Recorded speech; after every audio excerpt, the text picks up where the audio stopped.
ସାଙ୍ଗମାନେ ବହୁତ ଦିନ ପରେ ଦୀର୍ଘ ଗୋଟେ ବର୍ଷ ପରେ ମୁଁ ଭାଲେଣ୍ଟାଇନ୍ ଡେରେ କିନା ବୁଲିବାକୁ ଯାଇଥିଲି।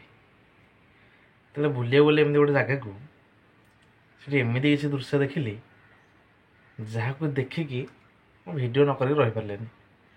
ଟ୍ରେଲର ଭିଡ଼ିଓଟା ତ ଆପଣ ଦେଖିଲେ, ବର୍ତ୍ତମାନ ଚାଲନ୍ତୁ ଫୁଲ୍ ଭିଡ଼ିଓଟା ଦେଖନ୍ତୁ, ସ୍କିପ୍ କରନ୍ତୁନି। ଯଦି ଭଲ ନ ଲାଗିଲା ତାହେଲେ ମୋତେ କହିବେ, ଆଉ ସେ ଜାଗାର ନାଁ ଯଦି ମାନେ କିଏ ଜାଣିବାକୁ ଚାହୁଁଛ ତାହେଲେ ମୋତେ କମେଣ୍ଟ କର, ସେ ଲୋକେସନ୍ ବି ଆପଣଙ୍କୁ ଦେଇଦେବି, ଡେସ୍କ୍ରିପ୍ସନ୍ରେ ନହେଲେ ପକାଇ ଦେଉଛି। ଆପଣମାନେ ଯିବେ ଏନି ଟାଇମ୍, ବର୍ଷ 12 ମାସ ଯେତେବେଳେ ଯିବେ କେବଳ ଏଇ ଦୃଶ୍ୟ ହିଁ ସେ ଜାଗାରେ ଦେଖିବେ। ତ ଭାଲେଣ୍ଟାଇନ୍ ଡେରେ ପୁରା ହାଉସଫୁଲ୍ ଥିଲା, ଯୁଆଡ଼େ ଦେଖିବ କୋଣା କୋଣରେ କିନା ଖାଲି ହଳି। କ'ଣ କହିବେ, ଭିଡ଼ିଓ ଦେଖ, ତାପରେ ଯାହା କହିବେ ଆପଣମାନେ କମେଣ୍ଟରେ କୁହନ୍ତୁ। ଦେଖିଲା ପରେ ମୁଁ ବି ରହିପାରିଲିନି ଭିଡ଼ିଓ କରିବୁ, ଆପଣ ଗଲେ ବି ସେ ଭିଡ଼ିଓ କରିବାକୁ ଆପଣଙ୍କର ବି ଇଚ୍ଛା ହେବ। ଏ ଶଳା, ଇଏ ବୋପା ମା ଚଟାଚଟି, ଇଏ ବୋପା ଘୋଡ଼ିଏ ପଡ଼ିଛନ୍ତି ଏଠି। ଏ ଶଳା, ଇଆଡ଼େ ତ ଯୁଆଡ଼େ ଦେଖିବ ଖାଲି ହଳି। ଏ ଶଳା ଦେଖ, ବୁଢ଼ୀ ଗାଈ କି କଷି ବାଛୁରୀ।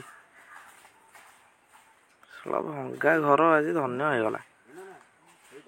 ଯୁଆଡ଼େ ଦେଖ ସାଙ୍ଗମାନେ, ଯୁଆଡ଼େ ଦେଖ। ଓ ଭାଲେଣ୍ଟାଇନ୍ସ ଡେ ନା ଏଇଟା ପିଟାପିଟି ଡେ ଏବେ।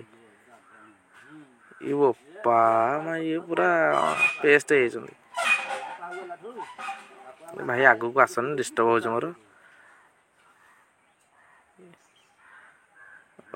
ଆଙ୍କର ସଇଲାଣି ନା ଆରମ୍ଭ ହବ? ଦେଖ ଦେଖ ସାଙ୍ଗ, କି ଜାଗା ବି, ମଣିଷ କି ଜାଗାକୁ ଆଇଛି ଏ ବର୍ଷ, ସବୁଠୁ ବେଷ୍ଟ ଜାଗା।